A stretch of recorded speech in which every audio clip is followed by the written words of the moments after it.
Good evening, everyone. Welcome to the Berlin Functional Programming Group. Today, I am pleased to welcome Maciek Gorywoda. I hope I did your name justice, Maciek.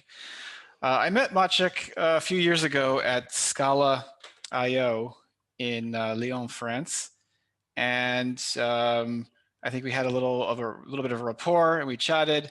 And then, of course, as so often is the case, we completely lost touch after saying we would definitely keep in touch. And one thing led to another, and he was going to do a talk at one of our FP forums, or FP fora, whatever the case may be. And that didn't work out. And I said, hey, why don't you just do a full-length talk? And he said yes. And his topic was not one that I expected, Scala on Android, because I didn't know people did that. But apparently he does that, or he's interested in promoting it. We're going to find out tonight. He is from Poland and has been using Scala at work in Berlin. Oh, he lives in Berlin, which is unusual for a speaker at the Berlin Functional Programming Group this past year. And Scala seems to be, can I say, fairly popular language for people in Berlin. There seem to be a number of large and small companies that are using it. And I'm curious to hear more about the Scala scene in Berlin if Maciek can talk about it. But right now he is at Wire, which you may have heard of. It is a secure messaging app. So you should use that if you've been reading the recent news about Facebook and WhatsApp. So I would like to thank Maciek for joining us, and I will hand over to him. And if you have any questions, please type your questions into the chat or simply say that you have a question and I will give you an opportunity to unmute. Unless Maciek, do you prefer to take the questions at the end or as we go is fine? I was thinking that my presentation is divided into two parts, and maybe like the first part should be around 30 minutes, and then maybe we can make a small break and I can answer some questions and then do the other part and then have longer time for questions. Is that okay? I'm okay with anything that you want to do.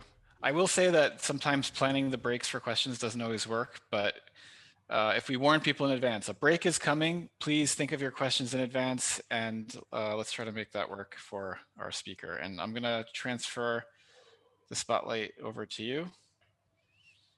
And you should be able to share and take it away. And if you need me to do anything, I see myself. Yeah, if you need me to do anything, I will be here. Thank you. Okay, so hello everyone, my name is Maciej. Yeah, I'm currently in Berlin and Wire is also in Berlin in Hackermarkt.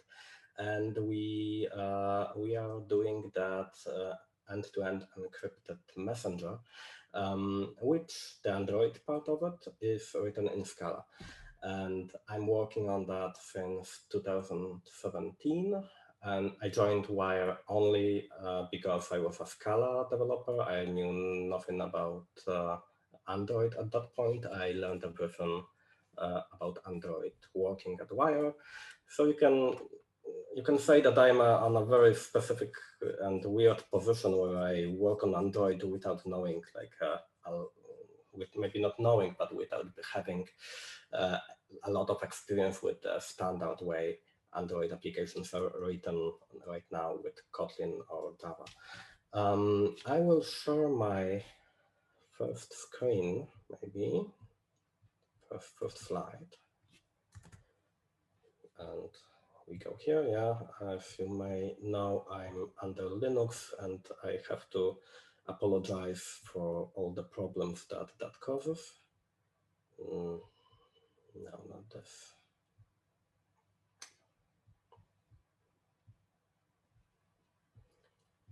And that should work now. So the first part of the talk will be about the current situation of Scala on Android, about the history, how we get here to this point, and about what are the possibilities we can use to write Scala on Android, because it's obviously it is possible, but it's not very popular, and currently probably nobody should even I can tell you that nobody should think about it as a way to earn a living. So let's start with maybe this, that 2 years ago at the Android I/O conference, Android declared that they have 2.5 billion active devices, which in English billion is what we in European languages called milliards, but it's still a very long, very big number. And even despite this comment here that someone likes iOS more, this is a lot, and we have to take it into account that basically it's the biggest or one of the biggest platforms where we can run our code. Back in 2017, it was 2 billion devices. Back in 2015, it was 1.4 billion users, which is not exactly the same, but okay, close enough. And given that the human population is almost 8 billion, that gives us roughly 3 humans per Android right now. Android is steadily, like over the years, it's about 70%, 72% of the global market of mobile devices. iOS is at about 27%. Although in Europe and in other wealthy countries, we might be a bit biased. We might think that iOS is like in a better position, but that's only us really. If you look into other parts of the world, Android is even more like a global monopoly, because in Africa and Asia, it's over 80%. iOS is like 10, 15%, and no other platform actually exists. There are some, like, I don't know, experiments maybe. Yeah, this is Asia. So this is not to say, like, I don't want in this presentation to somehow praise Android for that. Actually, there will be a moment where I will be talking about that this is not really a good thing. But this is an achievement. Like, Google and Android are really giants. And yeah, some more data. In 2019, about 70–80% of the traffic came of internet traffic. There should be on the slide. It came from mobile devices. Like a vast majority of it comes from applications, not from websites. And even though we have to take into account that these applications are the big ones like Facebook, Twitter, Instagram, that creates like an atmosphere that we should have applications for things. We shouldn't have just open browser and go somewhere, but we should have like an application for the given shop where we want to buy something, or a given news site instead of just a website for that news site. And also, yeah, a web browser on a mobile device is also an application. And in the end, we know that mostly my data is from 2 years ago, because the pandemic somehow twisted things. But we have around 3 million applications on the Google Play Store. Most of it are Java. And there's always a problem with saying how much of the given mobile, of the given platform is in which computer language, because many applications join many programming languages together. But so I decided to go to GitHub and just count the number of open source projects in a given language. That maybe the numbers are not so important as the proportion between them. So we can see that Java is like very much on the top. Kotlin is right behind it. Kotlin, but we have to remember that Kotlin is a pretty new player in the game. Then we have JavaScript, then we have Dart, and that's because of Flutter, which GitHub decided that want to advertise to me when I wanted to search for mobile applications on GitHub. And I will talk a bit about Flutter also in the future. But well, first, let's say a big question here. If Java and Kotlin are so high, then where is Scala in this? We should at least see Scala at some point, because Scala is like roughly on the same level of popularity, or as Kotlin, maybe right now a bit lower than Kotlin, but still on the same shelf. Well, if we dig deeper, we can see that there is Scala, and there are 45 public repositories matching Scala on Android. And the first one that was displayed to me is actually the one I work on. So that's Wire Android client, and this is probably the biggest, if not the only one, Scala code base dedicated to Android right now, like in development and on production. Apart from it, we have some example applications from 47 Degrees, the company that creates tutorials and workshops for Scala and for Kotlin, but they are all from a few years ago, as you can see here. And basically that's the history. Like we have Wire Android that is in development still. Then we have a bunch of examples or tutorials or applications that were abandoned a few years ago. And we have some tools that are either abandoned or they are still used, but only by people like us, like Wire.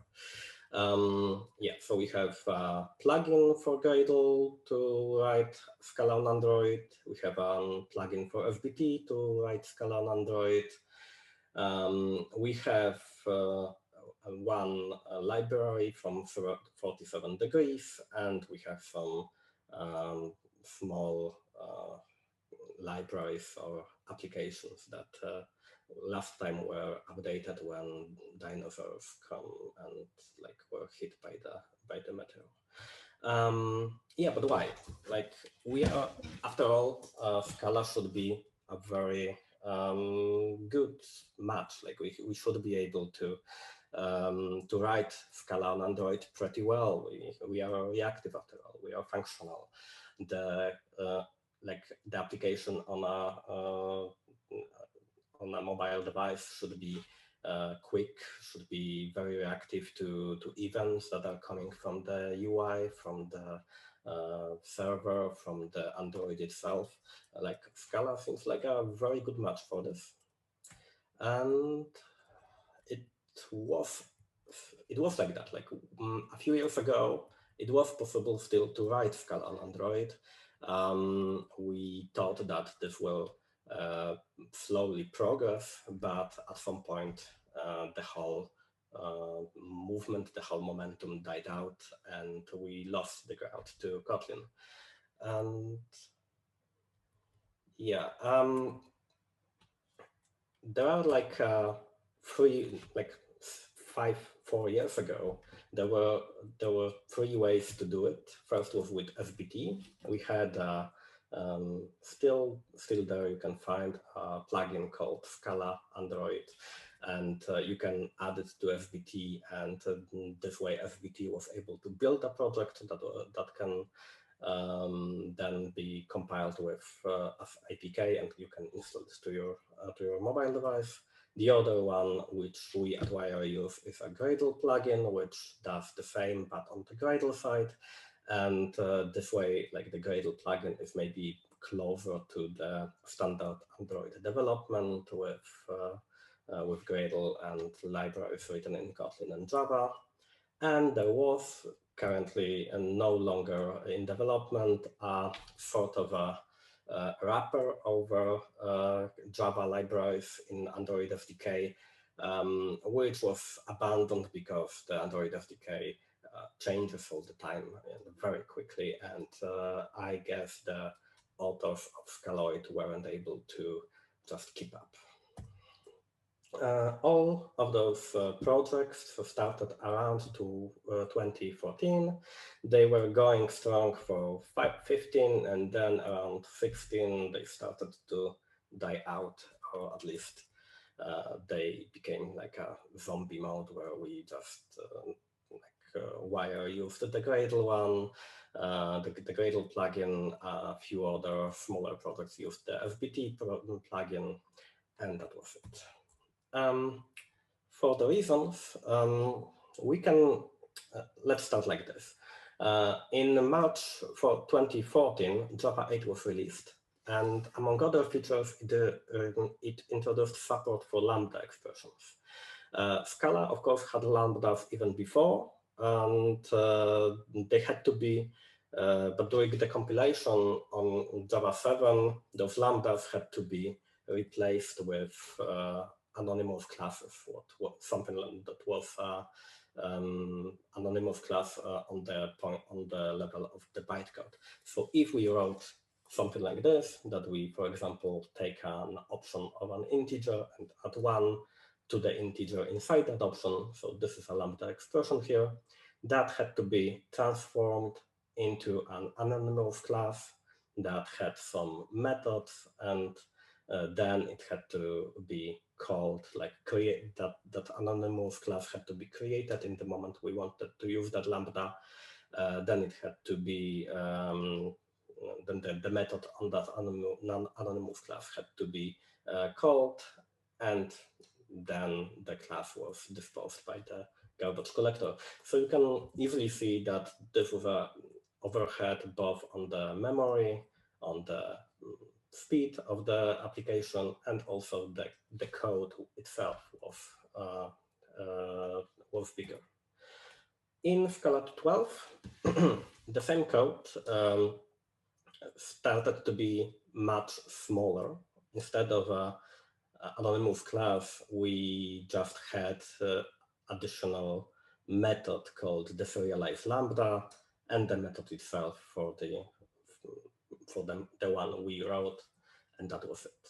But that required the bytecode to have new keywords, and those keywords were not the same. Like we had to, the Scala had to make a big jump to be able to be compiled on Java 8, and that meant that Scala 2.12, which used Java 8, was no longer possible to be used in the JVM for Java 7. And when Scala was released in November, we switched to Lambda expressions, and that was it. Like we decided that this is the way to go. The problem is that the Android development is not really Java development. We have the bytecode that is run on Android is created by Dalvik on older Androids and Art on newer Android, and neither of them is really the same as JDK. In normal situation, we would have Java source code that is compiled to Java bytecode, and then that is run on JVM. In Android, that the Java bytecode is additionally compiled by Dalvik or Art to classes called DEX, and that is run on the Dalvik virtual machine. And for the Dalvik to be able to compile Java bytecode further, it has to know all the keywords. And so when Java progressed to Java 8 and introduced keywords for Lambda expressions, Dalvik simply stayed the same and was no longer able to understand that bytecode. So if you have new library in Scala that was compiled with Scala 2.12, which used Lambda expressions, the bytecode of that library would have those keywords, and we wouldn't be able to use it on Android. So that was it. Like we had to, from this point, we had to stick to Scala 2.11 to be able to write anything on Android. There was some kind of at first people thought that this is a small thing, and we are able to overcome it quickly. There are comments on the FBT Android Gitter and FBT Android GitHub page that, yeah, how about we will just add that support, and we will add support for Scala to 12, and everything should be fine. But nothing like that happened. That problem was just too much, and slowly people just stopped using the plugin. And in case of Gradle Android Scala plugin, well, something similar happened. We tried to fork the plugin. We tried to tweak it a bit, change it. Wire did that as well, but we weren't able to overcome the Lambda problem. And then in May 2017, at the Google I/O conference, Google decided that Kotlin will be supported officially on the Android platform. So I think that those two things, like the Scala decision to go with Java 8 and so break compatibility with Android, and then Google decision to support Kotlin as the official language, was like a very important, very big information for developers that we can either write Scala and then don't write anything on Android, or we should, if we want to write on Android, we should use another language, namely Kotlin. Even in Wire, we for some time we still used Scala 2.11.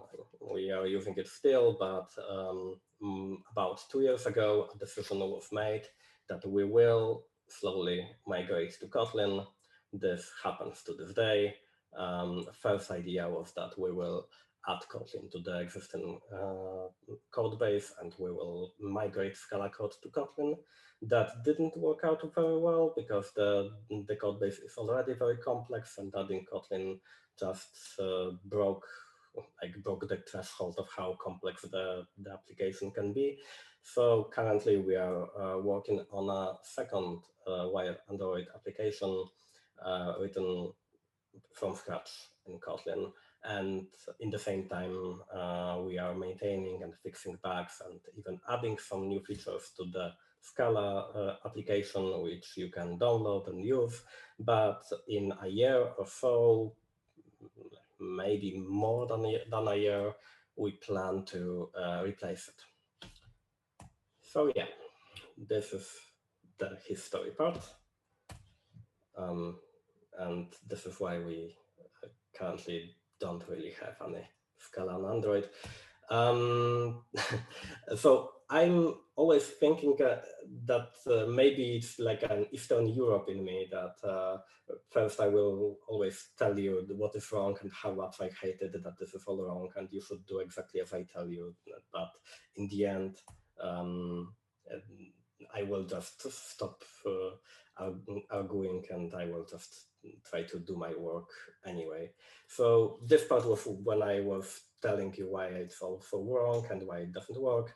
Now we will go forward to how actually we can do something about it.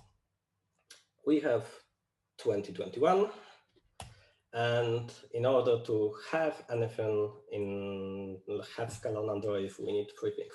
We need companies, we need tools, and we need developers. And unfortunately, this is a feedback loop. In order to have companies, we have to have tools and developers. In order to have developers, we need to have companies that would pay those developers, and need to have tools. We need both. We need people who will work on them, and we need people who will pay those people to work on them. This is not really possible. So we can't just tell everyone, please start writing Scala on Android, or to tell companies, yeah, you should just invest like a lot of money and it will work. We are rather a small group of people, like the Scala community is really little in comparison to the whole Android platform. So we need another approach. But first, let's before I talk about that, let's just get one thing out of the way. In 2017, in August, Android 8.0 came out and new SDK 26, and that SDK actually supported Lambda Expressions. Back then, in 2017, it was only a few % of the market, so of course, we shouldn't, like nobody would reasonable go and write Scala on Android, which would work only on Android 8.0. Right now, in 2021, Android 8.0 and newer Androids are like 90% of the market, so it is possible. So in theory, we could say, okay, let's just write code for newer Androids and everything should be fine. Unfortunately not. The Lambda expressions are not the only problem, just like a tip of the iceberg. We stopped at this point. We know that this is the problem that we have to overcome and we don't really know how. But even people who tried that and they think they did that, they were still not able to run Scala on Android as with such ease as in case of Kotlin or Java. This is a comment from the SBT Android GitHub. This person apparently was able to overcome the Lambda problem, but unfortunately this doesn't work. The easiest way to reproduce, create Gradle Android project with minimum SDK 26, set Java version to 8, enable multidex and Scala to 12, and then call something like option apply 1 and this fails, even on Android 9. And yeah, I see this way. We don't really know how many things are there in Android, in newer Androids that will not work well, because Google moves fast and breaks things. And Kotlin is supported as its language, but Scala is not. So every time there will be a problem, we will be left on our own. We will just have to fix it or overcome it by ourselves, and Google will do nothing to help us. And you can see, okay, this one. On Stack Overflow, you can find really many questions and problems that people have, even with the current change from Android 10 to Android 11. And we are in the next few months, there will be Android 12 that I know already will break some more things in comparison to Android 11. And every time that happens, every time Google creates a new version, then we on Scala we are left to ourselves to somehow manage it. So yeah, Google is currently like maybe not the owner of Android, but there is a small thing, a small way, like the small village of goals that is still somewhere there, and we can and it uses other ways, other means than Google Android SDK to write applications on Android. So let's say we have, let's do it this way. Let's say we have a new startup, and then that startup tries to create a new mobile application. And then we have 3 or maybe 4 platforms that need that application. We have Android that can be written in Java or Kotlin. We have iOS that can be written in Objective-C or nowadays in Swift. And we have the web platform, so that's JavaScript, TypeScript, many other forms of languages that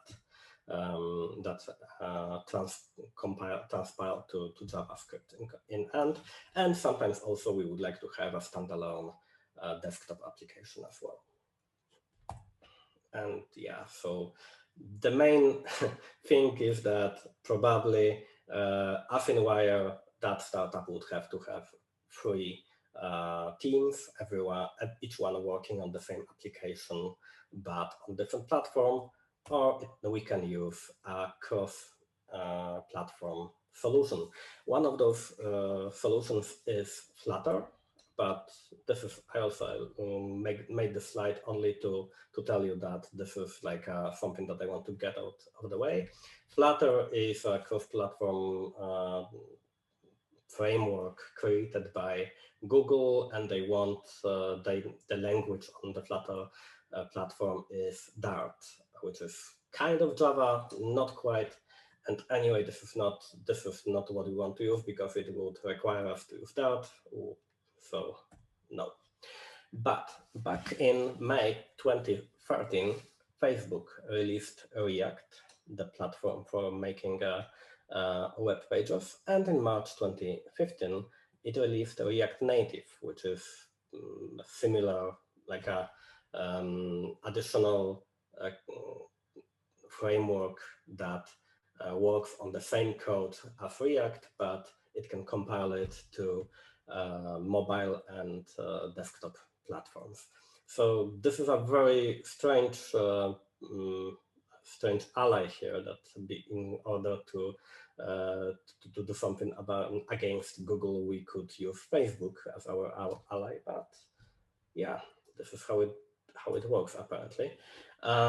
With React Native, we are able to create applications on Android, on iOS, on Windows, and it by writing it in JavaScript. But if we can write something in JavaScript, we can also write it, for example, in Scala.js. And if you wonder where is it, what applications you can use that use React Native, well, then you can have Facebook, of course, you can have Discord application, Instagram, Pinterest, a few more as well. They are all pretty popular. If you look at them, you won't see at the first glance, you won't find anything that will make it different from the standard Android applications. So yes, we can use it together with Scala on the top. So this is our stack now. We can have Scala.js. We can have Slinky. Slinky is a library that can connect Scala.js with React Native, and then React Native will compile all that code into form that can run on Android. This is the advantage of it is relative independence from Google, because Google is only here on the lowest level. React Native belongs to Facebook, and they every time Google does something, they try to react and make React Native work with that changes in Android. Then on top of it, we have Slinky and Scala.js that we can use to build very nice, very really beautiful applications. This is all open source together with React Native. And the minus, and I will be talking about it later as well, the minus is that this is all experimental. Every time something changes, there is a possibility for error. And this is also cross-platform, but we have to deal with that. It's not possible to just say that, okay, everything will work fine if we start writing a project in it. That's the reason why I would rather discourage in 2021. I would rather say that people shouldn't use Scala on Android as a way to write a big project, because right now we don't know. It might be that in some point at writing a big project, we will find out that something is impossible still, and we have to work with Facebook for another year or so before this will be possible. But React Native is not the only thing that is possible. We also have GraalVM, and GraalVM is our framework, our platform for really writing code in more languages that is humanly possible and needed for any one developer. And we can use it to write code for really a bunch of different underlying platform, one of them being native image. So you can write in Kotlin, Scala, or Java and compile it to a standalone application and then run it on Android, on iOS, on Windows, or on Linux, really. And in this case, we have GraalVM on top of Android SDK. We have Gluon. Gluon is a company which provides us with a layer of abstraction that makes it possible to access Android SDK from our code, because like, okay, we can write, for example, an application that will be a calculator or like a small game that will work on the mobile device as if it was just a laptop. But if we want to actually access Android functionality, like push notifications or the database that is inside every Android device, then we need some way to do it, and we can't just access Android SDK. We need some abstraction in between, because we want that application to be cross-platform, and in the same time as the Android client, Android application will access the Android, then like iOS client should have very similar code that could access the same thing on the iPhone. So that's what Gluon is doing. And Gluon is also a maintainer of Javafx. I think you should know that Javafx is pretty old stuff. But since Java 11, Javafx became an open source project. And since then, it's like have new wings. It starts to be the development goes forward. It became pretty, like the website is newer, the documentation is new, the new versions appear every few months. So if you heard that Javafx is dead, well, definitely it's not. It's just like it started to be used in a different way than before. And on top of that, we can also use Scala.fx, which is a more declarative, more functional wrapper over JavaFX. But we don't have to. Actually, I didn't check until this day what can I do with Scala.fx because for my small experimental applications, JavaFX and Scala converters were just enough. As before, this is again pretty independent from Google. Google is only here at the bottom, and then we have all those layers that help us, like they shield us a bit from Android.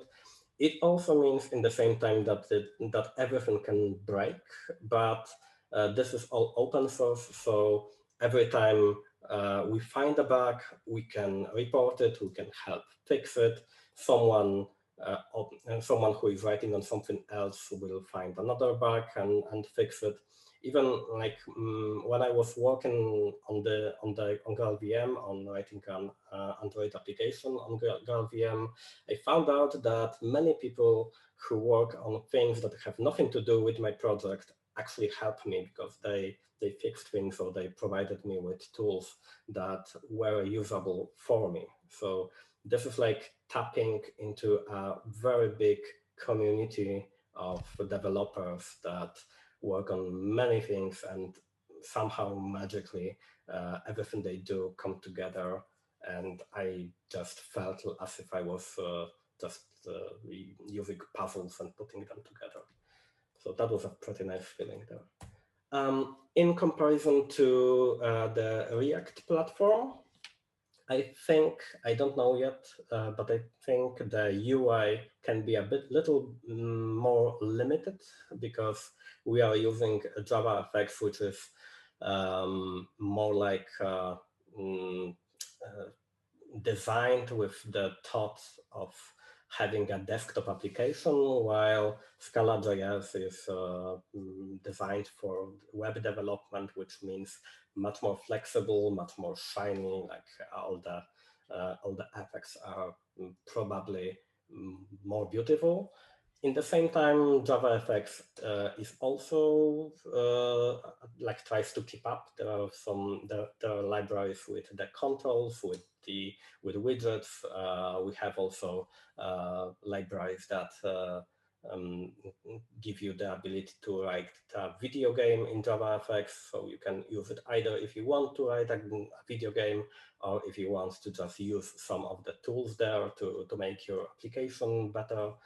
And on the plus side, I think as well, this is also something I wasn't able to check, that the performance of an application written on GraalVM in JavaFX can be better than one written in React Native, because React Native is like a more focused on something like a web application, but on mobile, this one can be better suited, the GraalVM can be better suited for applications that actually make more operations on the client side.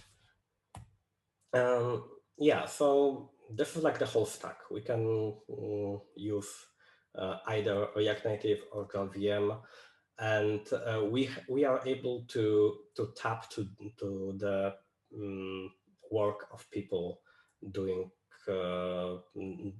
many other projects, many other libraries around, which means that our small Scala community like have allies now, and that's a bit better than if we were to write Scala on Android only by ourselves.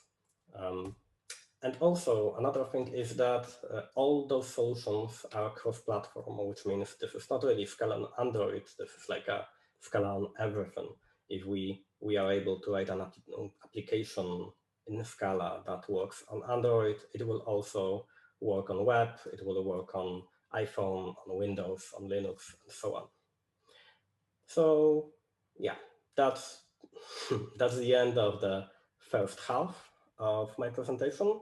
The second part will be about how to actually use GraalVM, this second stack, to write an application for Android in Scala. Do we have any questions now? So there are no questions in the chat, but that doesn't mean some might not come in. While we're waiting, see, this is not part of my background, so I don't know specifically what to ask. Although I am curious how you're using Scala at Wire, and if any of your work there has, I don't know, informed your opinions about how usable Scala is in production for Android. Well, this is two things. Like from the design point of view, I think Scala should be a great tool. Like it's very easy to write flexible code that can be refactored very well, that can be that we can use all the modern stuff, that even probably better than in Kotlin. In my work, I have usually worked a lot with event streams and with the for yield notation and a lot of futures, which I really would like to have probably another possibility like Zio or Cat, but we started doing it years ago. So so our stack is mostly composed of event streams and futures. And from this point of view, if it was Scala and not Kotlin as the official language on Android, then I think we would be even better off than we are now. On the other hand, since Scala is not used, I see that people in the internet, when we talk about what can be done in Scala, they usually think about the servers, about the web application, web servers, and services on the backend, which means that I really have like a smaller pool from which I can draw, because many applications, many libraries that are created in Scala have nothing to do with my situation. Like I can't use some like a library for HTTP or requests, because it is more suited for web services, and on Android where I have like a 30 megabytes of memory to use, that wouldn't work. Yeah, so what else can I say? We actually have another question from someone who's not me. Akia, can you, sorry if I mispronounced your name, can you unmute to ask your question directly? Okay, I can read the question. Okay, maybe I can also read it for you. Okay. What are the advantages of using Scala specifically for mobile programming? Is it a better flow from backend to front-end code, or FP, or its library ecosystem, etc.? So as I said, we can write off library ecosystem. We don't have libraries specifically for Android, and the flow from the backend, I think it's good. Like in Wire, we are using something that we wrote ourselves, but I think HTTP or HTTP4S should be also good. The main advantage I see is in the reactivity. It's event streams and functional programming used in a way that we can very easily write code that is asynchronous, but we don't really even have to know it. We can just use like write pieces of code in a way that they work with events, and then we don't have to be so much aware if this is synchronous or asynchronous. Also, the fact that the mobile applications need to be very very quick, like they need to be small, but in the same time they need to take care of events coming both from the user, from the backend, and from the Android system itself. It means that in case of Java, for example, from what I saw before, we used a lot of callbacks. The code was pretty ugly. In Scala, I just use for yield for that. And even if I wasn't, that's only in theory, because I didn't use that. But if I was to use cats or Vio, I would probably be able also to write that code without many problems, as opposed to Java. Anything else? Nothing else right now if you'd like to continue. That was a great tour of the ecosystem. So maybe people don't have any other questions for you, since you did a really good job, actually. Thank you. Okay, then let's open the other one. All right. Okay, so how to build an Android application in Scala 2.13? So actually, okay, we have Scala 3 since like a few days ago, but for now I'm working on Scala 2.13, and we will be using GraalVM and Javafx for this. So this is again our stack. Android SDK somewhere there below. This we won't touch it at all. GraalVM as our compiler, GraalVM native image specifically, Gluon as a set of libraries which help us to display and to communicate with Android, and Javafx as the framework for writing the UI. We will talk a bit about like what do you need in front of you in your laptop to be able to write it. We will look a bit at the code. about what are the libraries and plugins we need to use, and how to run that application on the laptop even before we put it on the mobile device. And I would like to end this with a quick discussion of what currently I'm working on, what are the problems and possible solutions for writing something more complicated than a few example applications, and the roadmap into the future, like what else can be done. First of all, you need a pretty fast computer. So this is a screenshot from just an example application. It ate 4 gigabytes of RAM, and it took 2 minutes to compile. Although it's really not 2 minutes, it was closer to 4. It was 2 minutes only of the time that was locked. What are you trying to show right now? The same screen that says Scala on Android? Do you see it? What am I supposed to be looking at?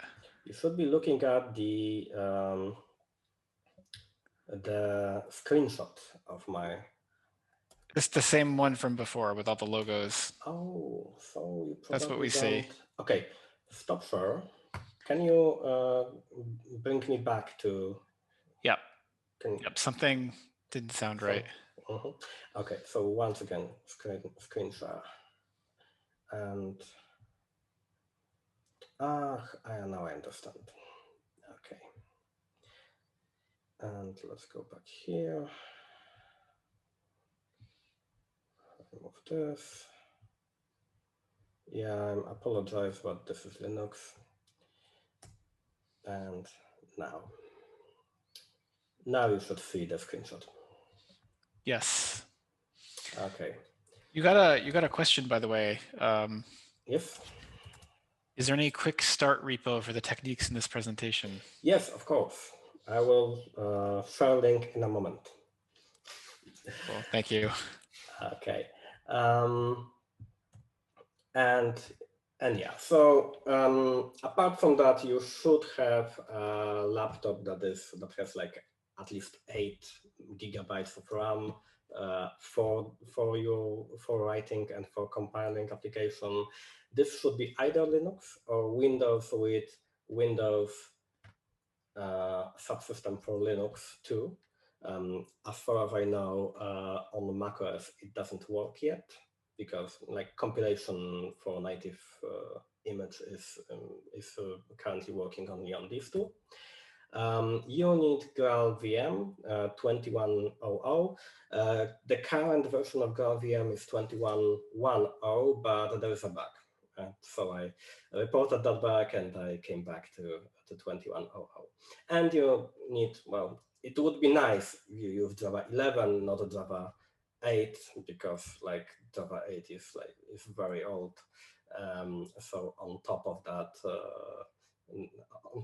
we would like to use Scala 2.13 here. It would be nice also to use some newer Java. And then you need GraalVM native image, which if you don't have it already after you installed GraalVM, can be installed with GU install native image. Or you can also just read, I put links in the slides here, and this should show you exactly what should be done if you have any errors during the setup, during the compilation. There should be some answer to it there.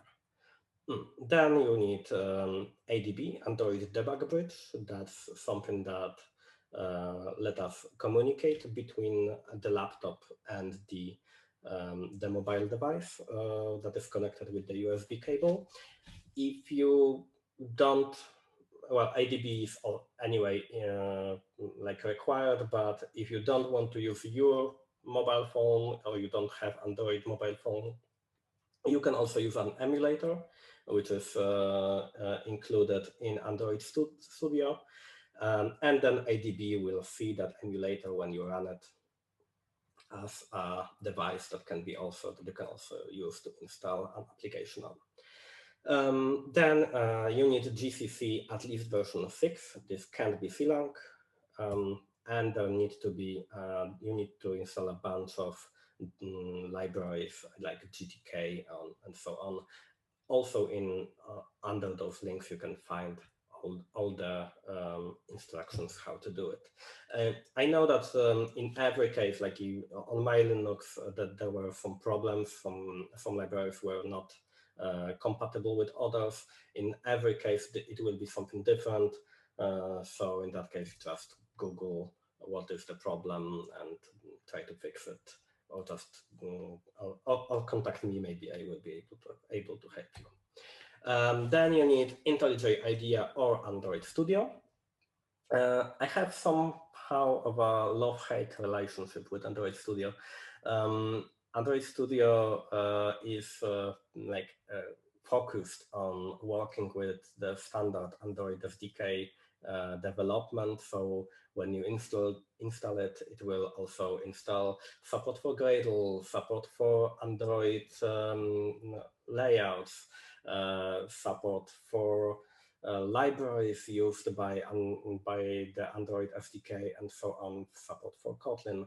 This is all not necessary in our case here, but Android Studio also comes with the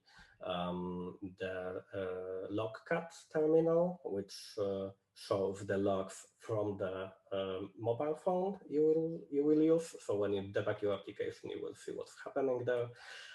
It comes with, as I mentioned before, with the emulator that lets you emulate one of many mobile phones on your laptop, although they are not perfect. Like, you shouldn't rely on that. If everything works fine on emulator, then it will work on the phone, but it's a good start, at least for development. And what else? And there's also something called Database Inspector, which lets you see the insides of the database on the mobile device. And I look for alternatives to it, but I didn't find anything good enough yet. So I use both. I use Intellij IDEA for standard work, and then on Android Studio, I debug what I wrote. And you can also install Theme Builder from the Gluon HQ.com, so the website of the Gluon company. This is an editor for writing, for composing the layout for your application in the graphical user interface. Then this is the link you asked for. This is on GitHub. There's my repository with the example applications, and also links to my blog, where I also have information I'm talking about right now. Can you share the slides with me later, and I'll post them with the video? Course. Thank you. And the first one that we will use is the small application called Hello Fxml. That application is written written in Scala. Is built with Maven, not with FPT. I will talk about it later in a moment. We will use Scala library 213. We will use Javafx 16. The controls are the programmatically like the controls you can write in your code. Fxml is a library that lets us write layouts in XML and or compose it in Theme Builder. Sorry, and there's a very small very small dependency that fixes one of the problems in somewhere on the connection between Scala and GraalVM native image. Under this link, you can read more about it. I put it here, and I mention it here because this is like a constant theme. Like every now and then, you will see that GraalVM fixes something, but also breaks something new. Then someone fixes it, or reports the bug and GraalVM fixes it. So yeah, this is, as I said before, this is all still in the experimental phase. We are still learning. We are still building all this tech stack. It's a journey. It's not. We are not there yet. And for Maven plugins, we will use of course, the Scala Maven plugin for compiling Scala. There's a Maven compiler plugin for just compiling stuff with Maven. There is a very small Javafx Maven plugin and a bit bigger client Maven plugin from Gluon, which is used to connect together code from Javafx to with other parts of the whole Android application. Yeah, and this is my. We can either look at those slides as this. These are screenshots from the code, or we can switch to the Intellij. And Steven, I need to ask you to stop my screen sharing again for this. Sure. Sorry. No worries. While I'm doing that, there is a question. Kvan wants to know, is it possible to wrap these tools in either a Docker image or a Nix closure for faster onboarding of new devs? I don't know. I didn't try. Okay, and now let's go here, share this, and open Fxml, this one too. All right, and view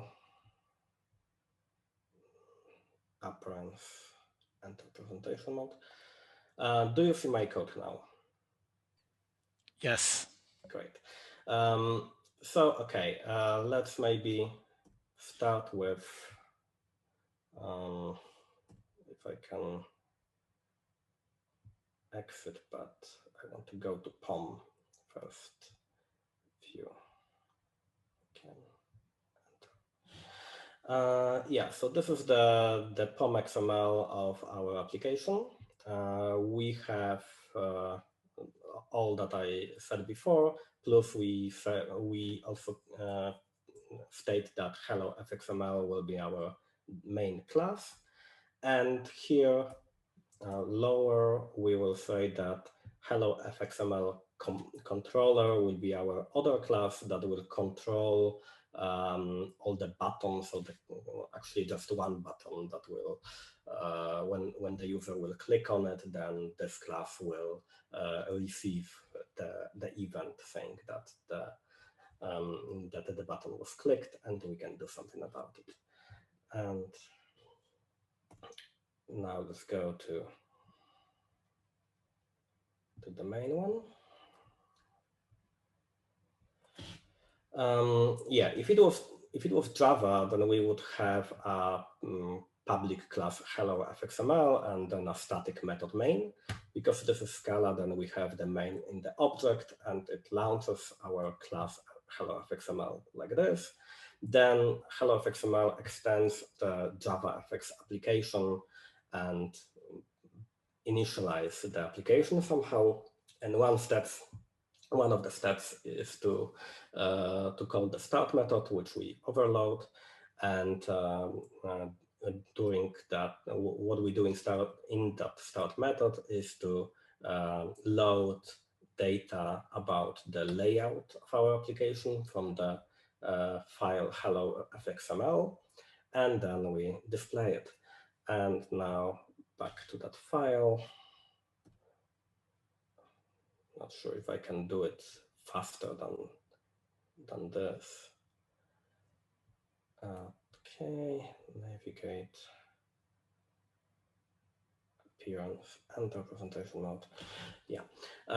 So this is the Fxml file that describes the layout of our application. We have label and we have a button in the and when anything happens to them, then the class hello Fxml controller will be called. And now, because my IntelliJ is integrated with the scene builder, I can open it, and that Fxml file that you saw before is now displayed as this. We have a label on the top, and we have a button in the middle. And let's go back to text and go back to the code. And when this will happen, when the button will be clicked, then we come here. The Hello Fxml controller doing its own initialization will set an action on the button, and that action will display a text in the label. So we can see here that we have two elements in the class.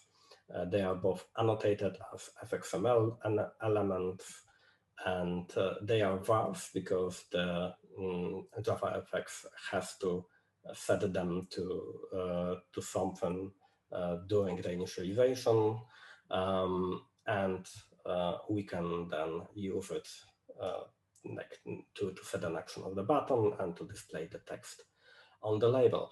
I tried before, and I know that it's not possible to run the application and show it to you on my screen. What I can do instead is to show you this application in the camera.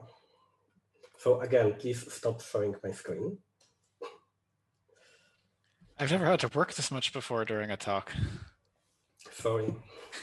Okay, so this is the application. It's not really so great visible, but you can see the button in the middle, right?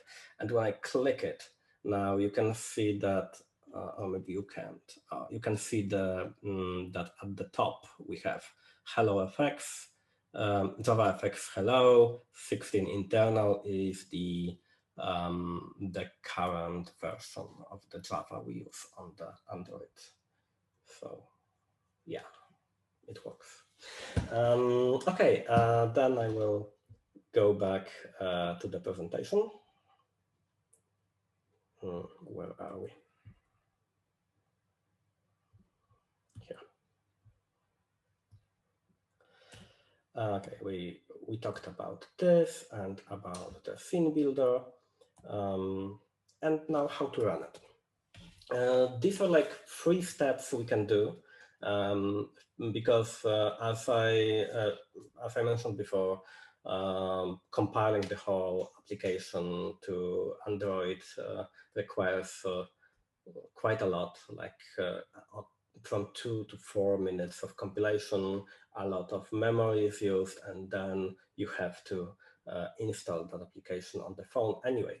So it's better to avoid it, at least when you just want to make some small changes, or when at the beginning you just write some like the first version of your application. So that's why we have a possibility to first run the application simply as a Javafx application. That will not work if you already have a code that should connect you to the database or should send a request to some Android specific means. But if you just want to test your UI, that should work fine. So this is also like a prompt, like something that should give you like an idea that the user interface part in the application should be definitely put separate from the logic part and from the database part. And this way, if you do it well, then you will be able to use this Javafx run more often than if everything will be just one big blob of code. Then if your UI runs well, then you can go with the second step. This will still work on the laptop. This will not install anything on the on the Android device, but it will run as a native image, which means that you will be able to catch some bugs, for example, reflection bugs that were not able to, that you would not see before. Javafx uses reflection to access those controllers, for example. So if you have in your UI in Fxml, and then you want to access the controller, the compiler will have some trouble with telling you that in the compile time if you made a typo or have a problem with accessing some methods because of how it's connected underneath. So launching the MVN client build will probably let you find out those problems before you waste some time with installing your application on Android and finding out that it doesn't work only then. And when you do that, when everything works fine on your laptop, you can use the third command to build an APK. An APK is the application format of an Android application, and that application then can be installed on the device. You install the application with ADB. If you write ADB devices in your code, in your terminal, then you will see the list of devices that are connected.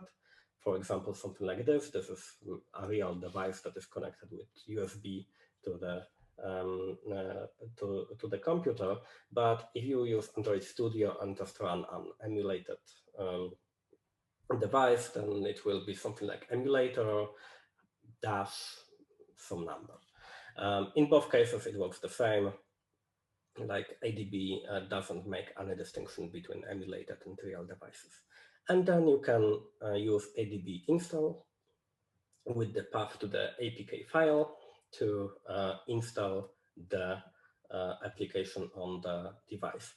If you have more than one, if you have, for example, emulator or the real device connected in the same time, this will not work, but it's not a big problem. You should just I think there's a command to install an application on more than one at once, but I usually just use one. Yeah, so this is the running the application I showed you before, running on Android. It looks like this.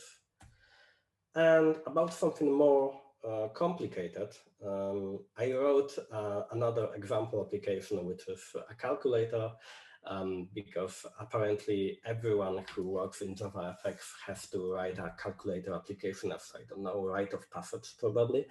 So if you go to YouTube, for example, and write and search for Javafx calculator, you will find a bunch of videos about it. And this is done with Javafx, of course, but also with Gluon libraries. And okay, let's do it like this. I will just go to a point and then I will show you the code, so Steven will not have to switch me off and on every few minutes. Gluon Gliston is a library that is used to enhance the way an application looks like. For example, all the colors, the fonts, the shapes somehow, they are given to me by Gluon Gliston. It also gives an ability to work with devices of different sizes. So I have landscape mode for free. In this case, I can I can also show it to you later.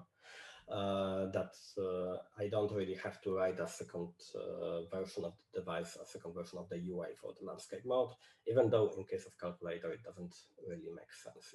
Calculator works great only when we display it like that. Then there is Gluon Attach. Attach is a library that is that lets us see inside Android, and this is used in this case mainly to see on what platform we are, because this calculator application is cross-platform. So in case of desktop, if we launch it on the laptop, then we will use a bit different dimensions than when we launch it on the mobile. When we launch it on the mobile device, then we will just use the whole screen. And then we use Javafx and Scene Builder to build the layout of the application. And we will have a controller, and we will have a dialog window that will open when we click on the history button. The history will show us the whole the history of operation we did. And I will also talk a bit about the logic and how to test it, and about the resources. In this case, the resources will be just the icon on the main screen of Android. So this is how it looks. Maybe this way it will be easier to see. When we use the Gluon libraries, we will get this small pop-up at the beginning, because Gluon Mobile is Gluon is a company that would like to also make some money from what they are doing. They provide a free license for their libraries if we write an open source project, or if we are students. But in case we want to create a commercial application, then we should buy a license from them. This is the history dialog I talked about. So every time we create we write the equation and run it, it is added to this dialog, and this is the main screen of the application. So now,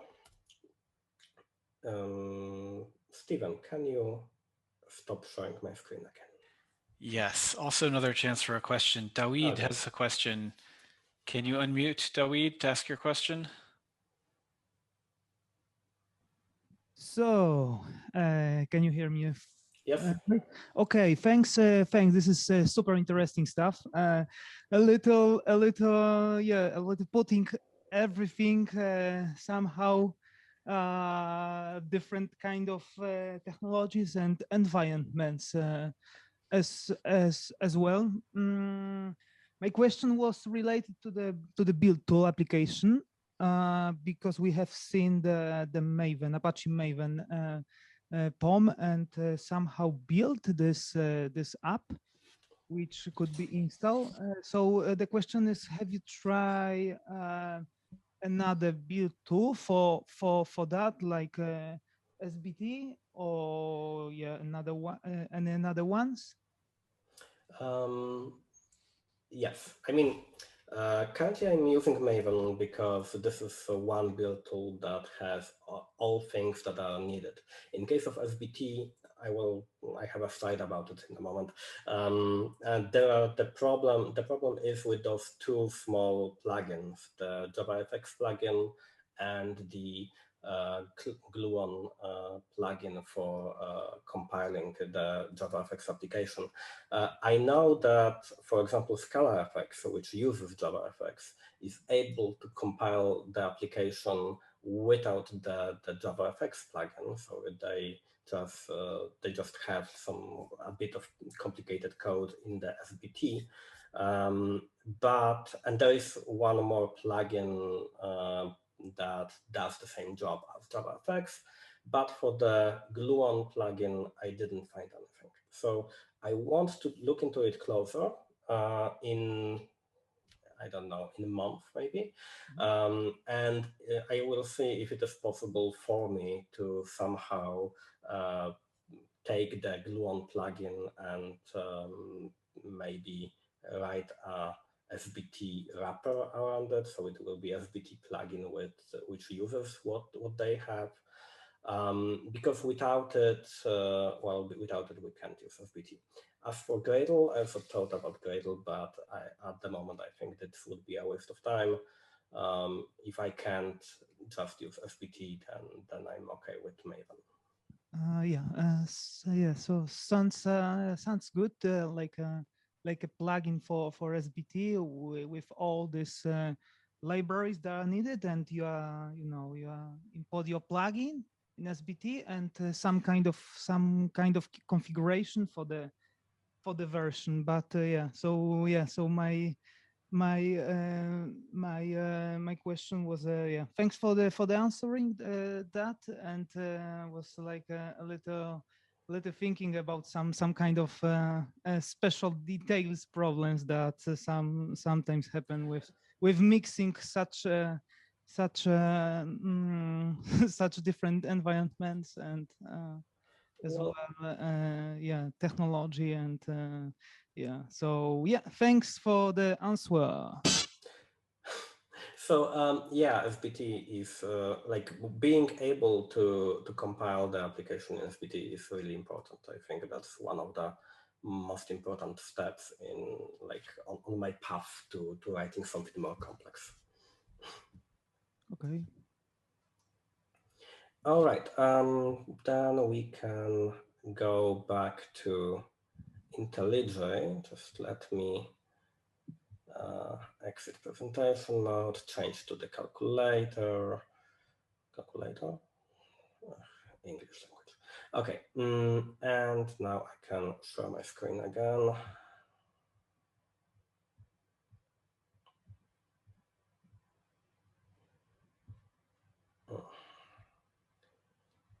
Okay, you should see the screen now.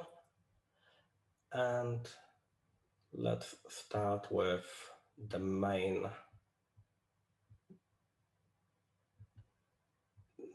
file first.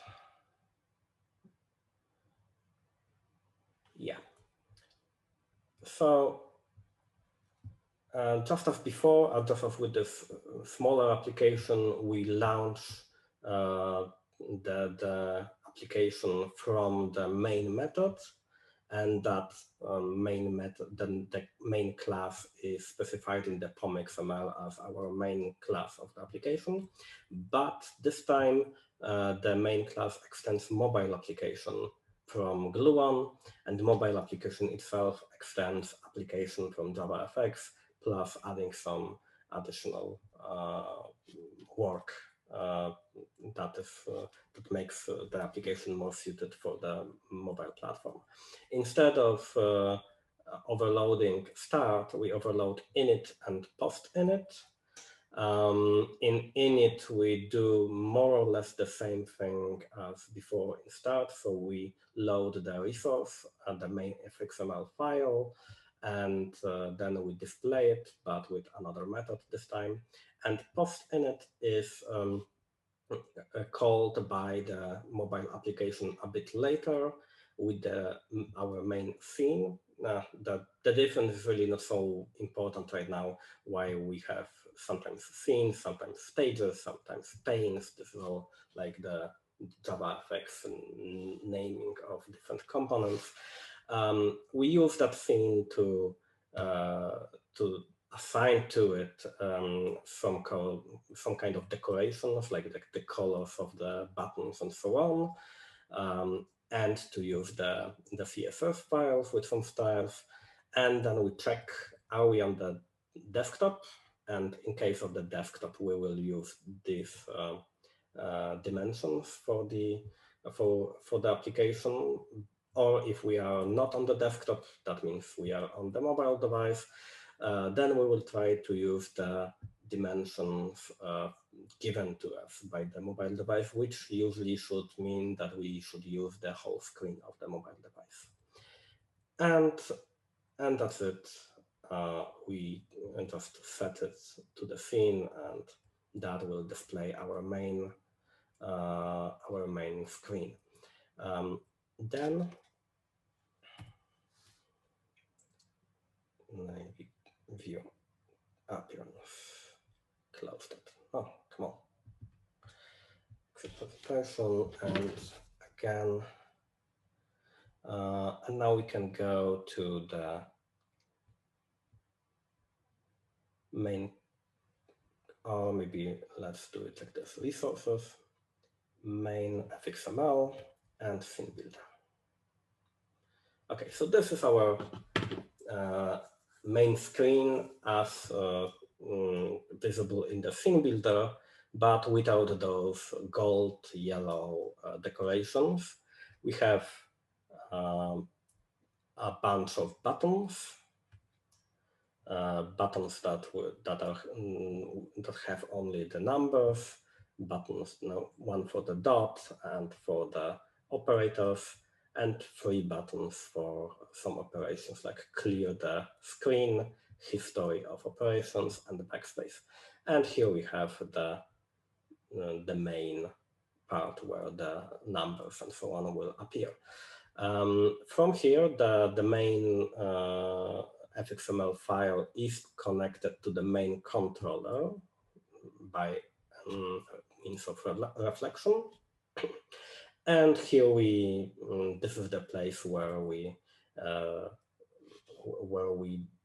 react to the user clicking on something on the screen. So we can, if we go back maybe for a moment here, you can see that we have, and in the code, you can see that our screen, our button, for example, 1 has an ID B1, and when it is clicked, the method on a number will be called. Like all buttons that have numbers will just call this one method on number, but with their own IDs. So in main, we can see method on a number with an event. This is how we get the ID of that button that was clicked. We get for each ID in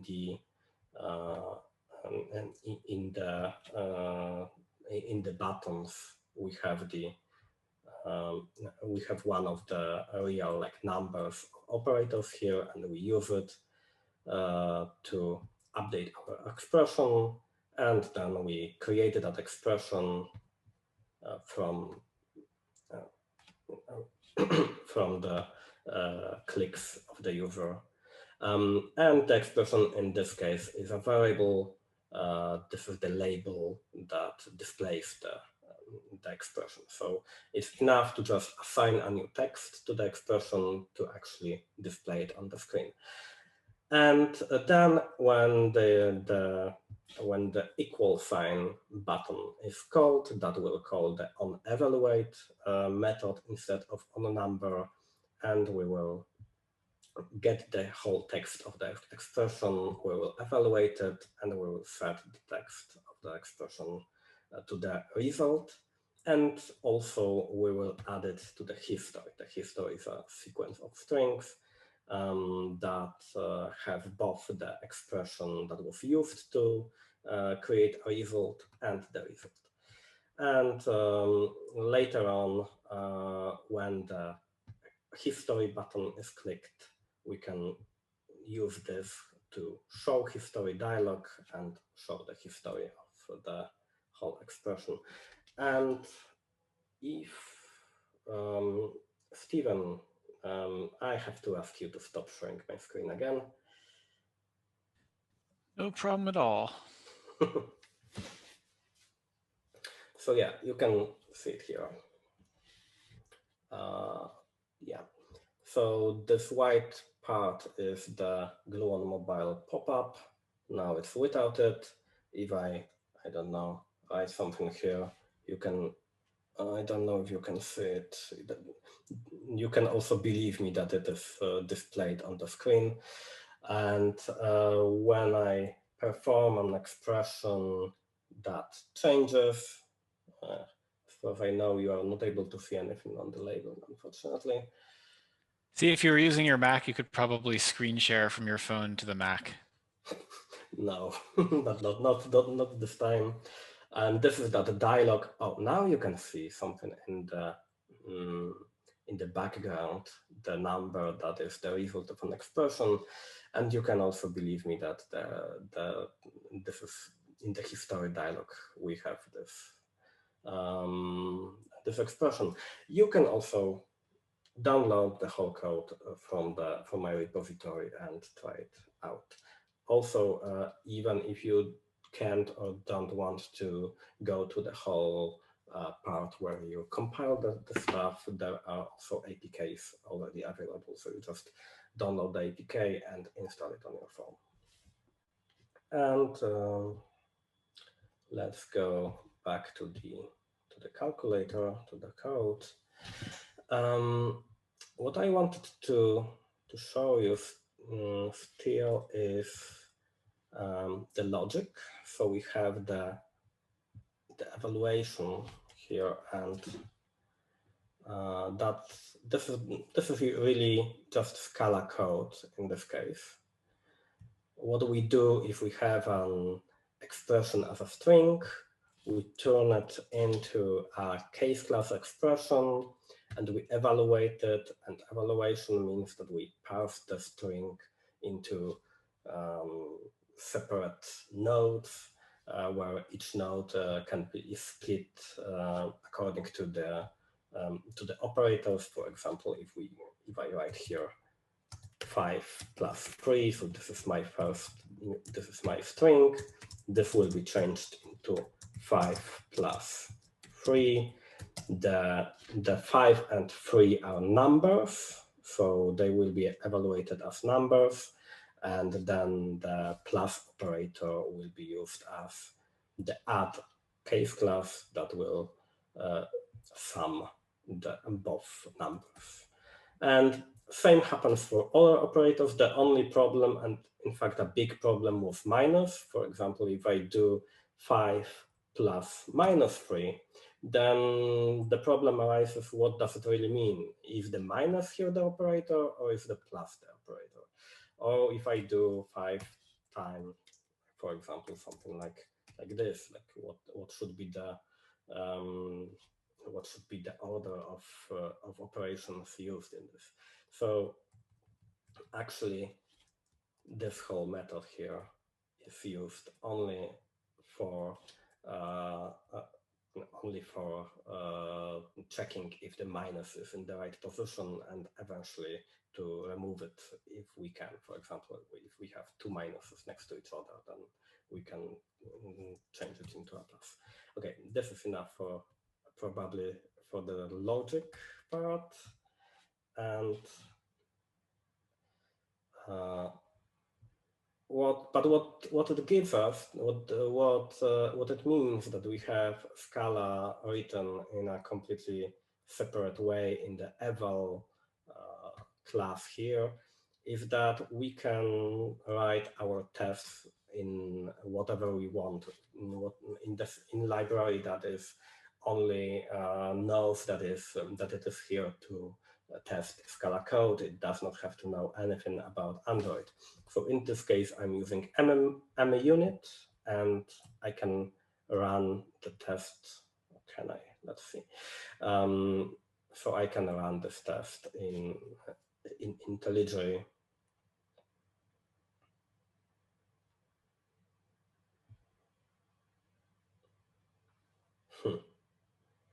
Okay, maybe let's not. That was too optimistic of me. Yeah, in this case, one more thing I wanted to do is to show you. This is the icon used in the Android resources, which shows us also that the application we write is not like 100% cross-platform. There are, because I write it as an Android application, then in some ways I use the conventions from Android, such as using the Android res mipmap folder to put an icon here, and that means if I do it like this, that means that on the main screen of my phone, this icon will be used as the icon of the application. All right, let's go back to the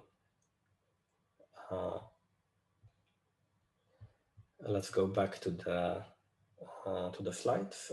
Stephen, can you stop? Okay, thank you. And I can now go back to the slides. I see that we are slowly running out of time.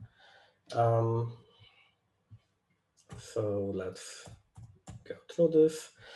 Okay, where do we go now? Like, what are the next steps in all this? First of all, this is still, as I said, this is experimental. We are still solving problems. It's quite usual that we do 2 steps forward, 1 step back. GraalVM team does excellent job with the native image, and they are really into making it possible to write the code on Android, and all I needed to do really to take what they did and add the Scala on top of it. But they also sometimes, but the GraalVM native image is still a bit buggy, and every time they add new features, there is a possibility of some regression bugs. So, for example, the ongoing problem is the class initialization, which native image tries to initialize classes or inline them during the compilation phase, but sometimes that's not possible. And if we if we inline something during the compilation, then we have a bug in the runtime, or we have to like stop native image from inlining a class, but that means that our code is slower than it could be. You can read more about it under those links. Another thing is the Java platform module system. Starting from Java 9, we have a different, newer way of using module names for the libraries, and Scala does not follow. Scala, when you look at the Pom Xml, or then you could see that. Maybe I can go back to one of them.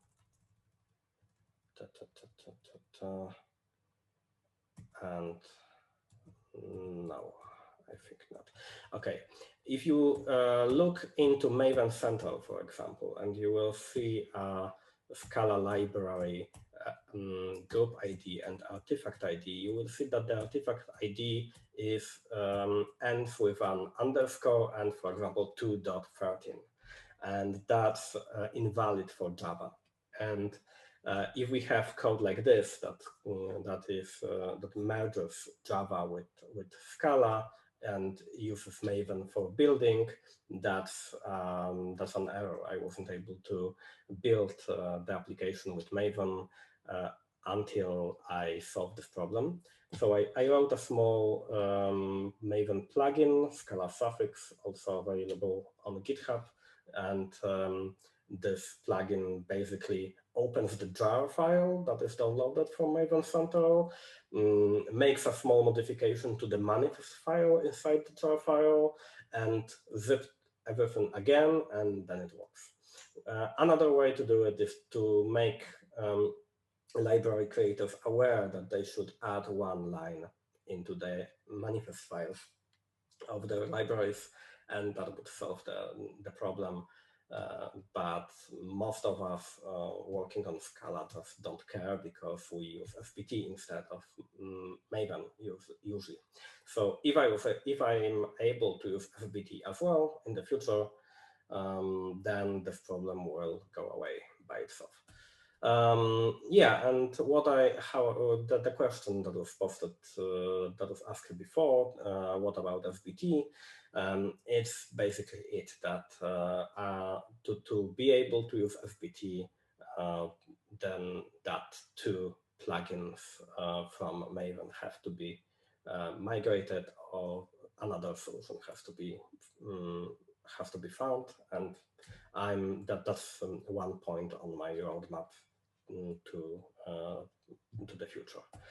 And the other points are that I would like to test the features that are like the Android features, what Android can do for me. And these are UI widgets, which, okay, UI widgets work. Javafx is pretty okay with this. I think I can use also more complicated widgets than what I showed you, and there are also libraries that provide us with game engine, Fxml and libgtx, and we can use them either for actually writing video games, but also for just making our applications more beautiful. There are execution contexts, which is also something specific for the mobile platform in a way that we have two threads. We have the UI thread and the background thread. On Android, the UI thread is the only way to display something on the screen, but everything else, everything that does not display anything, should be done on the background thread. So, there is a small library I maintain, Wire Signals, that is used in Wire Android, and I was able to use it also in my example applications here. And with that library, with the event streams, I am able to pretty well distinguish between the two. So only like a minimal amount of work is done on the UI thread, but this is where all the changes to the UI go, and the rest of the computation is done on the background thread. Then, of course, internet access, like the most important thing of all. I have an example library that accesses the Wikipedia to download the flags of countries and display them on the screen. But I would like to also try out actual HTTP request client libraries like FTTP to check that, but at the moment I'm pretty sure that will work. Then there is DB access. So the Androids have SQLite inside, and the Gluon attach library should enable me to work with that. Then, of course, camera and microphone, also Gluon attach should help me. Android Keystore, this is what I'm not sure about. Keystore is an Android feature from newer Androids that helps with crypto. So when we want to encrypt some data, we can store the keys for that in the Keystore.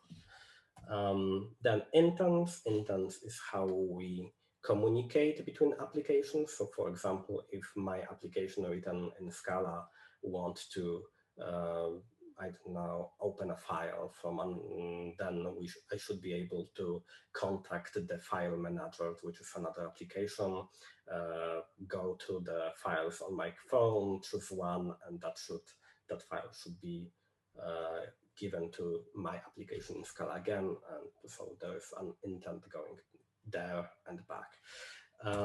There are permissions, and I'm like 80% sure that it works.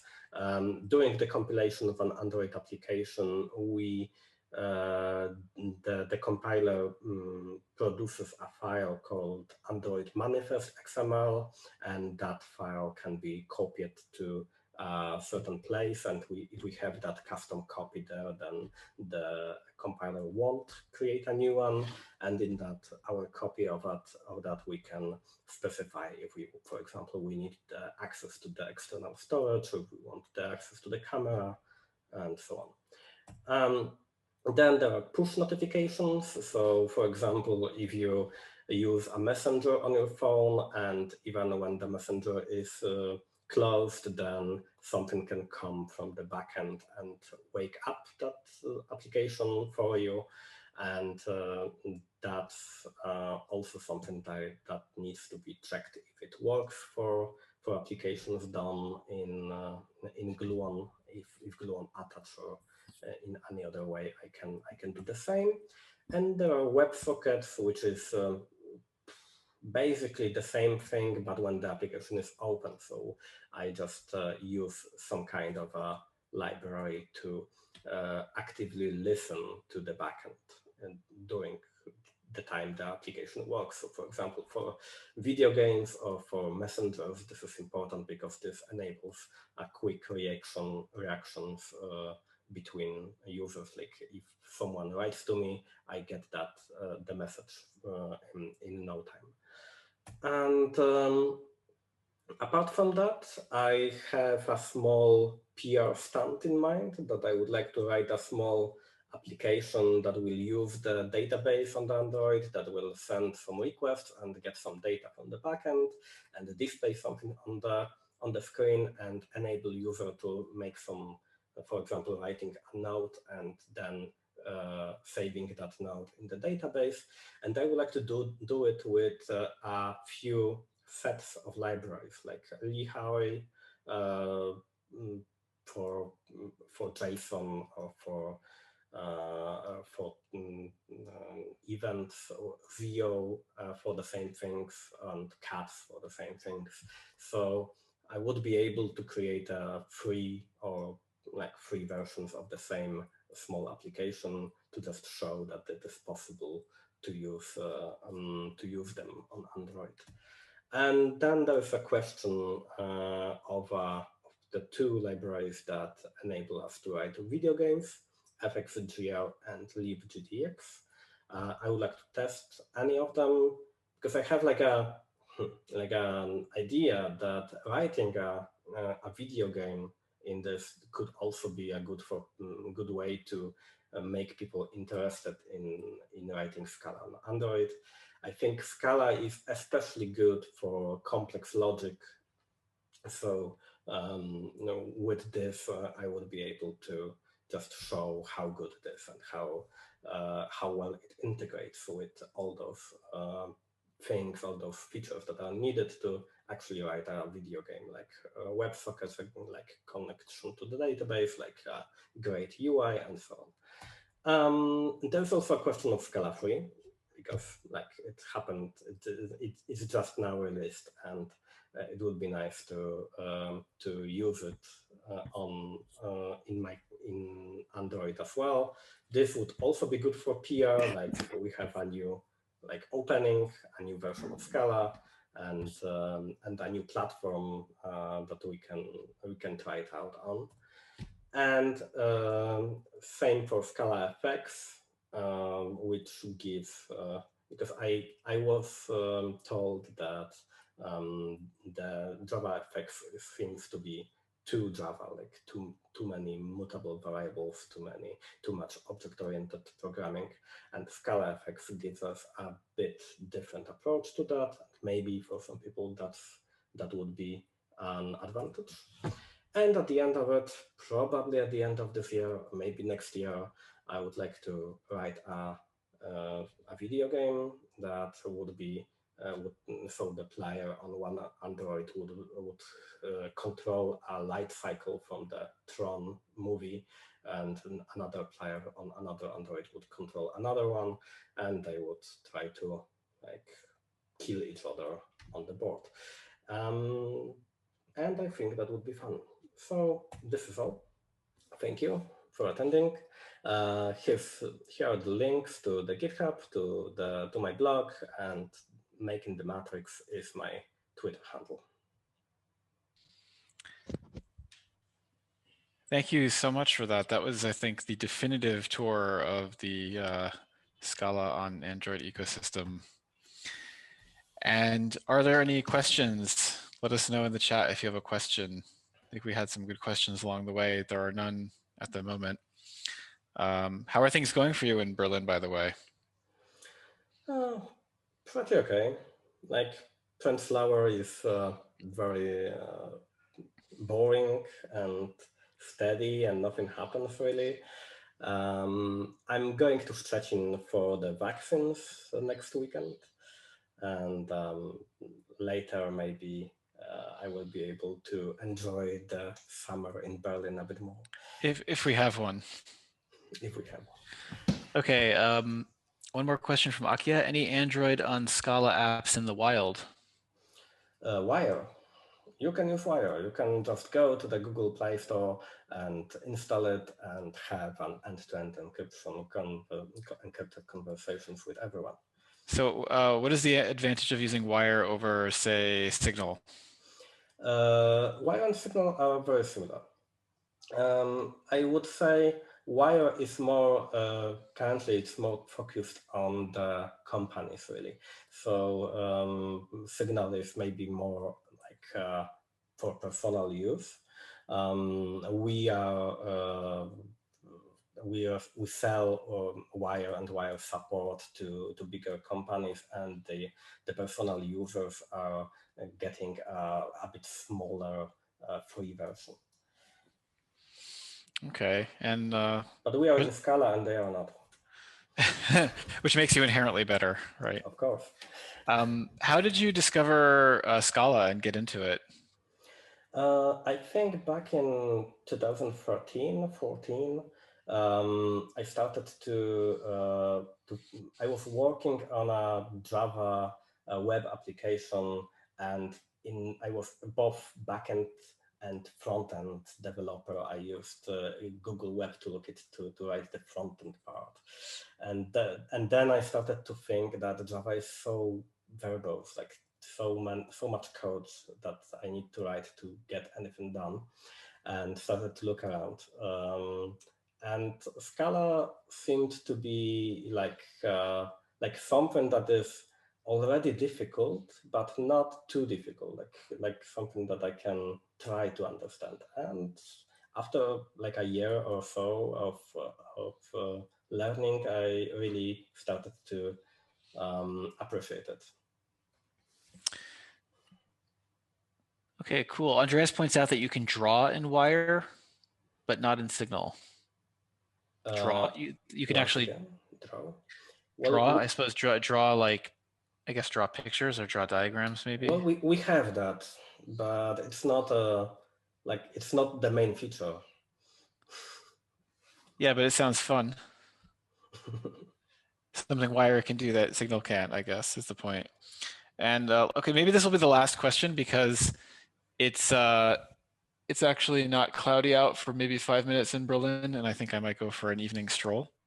Oh, yeah. And the question is, are there other FP languages that compile for Android? And then the sub-question that I will add to that is, do you think Kotlin counts as an FP language? I think yes. So with GraalVM, you can definitely use quite a lot, but I didn't see Haskell on the list, but you can use what else is there, and what else of those are FP? Well, Ruby probably is not FP, right? Ruby, like different types of JavaScript. So if you count TypeScript as FP, then TypeScript. Closure, you can write Closure for sure. And I think that Kotlin with Arrow, with the Arrow library, then that counts as FP. I'm trying to remember the name of that Haskell dialect that compiles to the JVM, and I can't quite remember it. But there is one, yeah. I don't know that it's maintained or anybody really uses it though. Yeah. Yeah, that's it. All right, I think we're going to say goodnight then. And I'm going to thank you again for joining us, Maciek, for this really wonderful and super comprehensive talk. In fact, I would also like to say it's accessible because I don't know anything about Android and very little about Scala, and I think I know a lot now. I'll at least know what people are talking about. Thank you for having me. Yeah. I'm sorry for having you to stop showing my screen all the time. It's kind of fun to be useful for me. I hope we can do this again in person. Definitely.